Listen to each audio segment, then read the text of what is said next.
Elizabeth Putri. Saya Bianca Abigaya. Saya Abigail Beratani Sumeida. Kami akan mempresentasikan hasil praktikum kami mengenai pembuatan tempe. Selamat menyaksikan. Saya akan menjelaskan tentang klasifikasi rhizopus. Di sini ada filum itu ada Zygomicota, Ordo, terus Mucorales, ada famili yaitu Mucoraceae, genus yaitu Rhizopus. Nah, di sini ada ciri-cirinya. Ciri-ciri Rhizopus itu ada satu, mereka tuh memiliki tubuh yang bercabang yang dikenal sebagai micelia. Sebagian besar Rhizopus bersifat saprobik yaitu mengurai. Ketiga itu ada mereka terutama memakan bahan organik atau organisme yang sudah mati. Keempat itu mereka bereproduksi dengan pembentukan spora. Kelima itu ada digunakan untuk keperluan industri seperti dalam pembuatan biotin, minuman beralkohol dan lain sebagainya. Terus di sini ada ciri-ciri morfologi Rhizopus, yaitu ada tiga. Satu tuh ada warna abu-abu kecoklatan sampai gelap. Yang kedua ukurannya setinggi 10 mm. Yang ketiga ada sporanya berdiameter 100 mikrometer. Pertama-tama di sini saya akan menjelaskan langkah-langkah. Jadi di situ pertama ada mencuci, terus direndam, terus ketiga ada direbus sebanyak 2 kali selama 30 menit. Lalu yang keempat ada dikeringkan. Habis dikeringkan pakai lagi diember, terus dimasukkan ke plastik, dipres dan ditutup, terus dimasukkan ke lemari dipakai kain lagi. Nah, setelah kita tahu tentang jamur Rhizopus dan langkah-langkahnya, sekarang saya mau menjelaskan mengenai biokimia yang terjadi pada proses fermentasi tempe.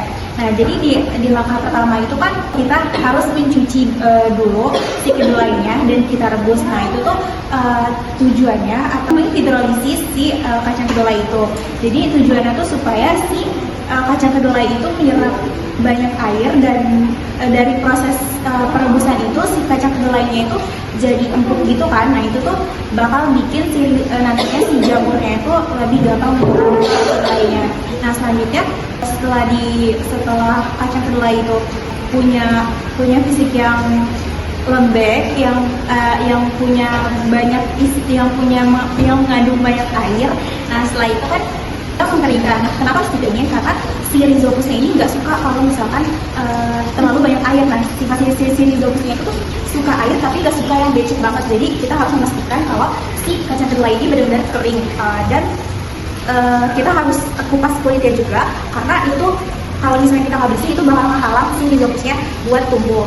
Nah, selanjutnya ada langkah kita campurin si Rhizopusnya itu, tapi nggak perlu banyak-banyak sebenarnya. Ada proses penyimpanan, itu kan dibutuhin waktu selama 2 hari. Nah, pada proses itu tuh di 15 jam sampai 20 jam pertama itu si Rhizopusnya itu mulai ngeluarin enzim yang memecah makromolekul yang ada di dalam kacang kedelai, kayak misalkan enzim protolase, lipase, itu makromolekul juga jadi senyawa yang lebih sederhana, sehingga nantinya pas udah jadi tempe itu bisa gampang dicerna oleh tubuh kita. Nah, terus pada proses si enzimnya itu mengubah si makromolekul itu dia ngeluarin panas gitu.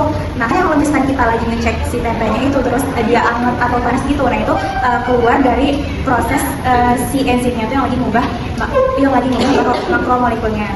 Selanjutnya untuk penyimpanannya juga harus kita perhatikan karena itu sangat mempengaruhi proses biokimianya. Kayak kita harus nyimpen di suhu 30 sampai 32 derajat atau suhu ruang gitu. Kalau misalkan terlalu panas nanti dia juga gak bakal tumbuh dengan baik si jamur. Kalau misalkan kedinginan juga dia nggak mau bekerja juga. Terus pemilihan bungkusnya itu sebenarnya sama aja, dua-duanya bagus, cuman kelebihannya kalau misalkan pakai daun itu bisa nambah wangi, dan kita nggak perlu ngelobangin si daunnya karena daunnya itu bisa secara otomatis ngetukar masukin udara dan ngeluarin udara yang dari si dalam tempe. Nah, karena kalau pakai plastik itu kita bisa pastiin kalau plastiknya itu steril.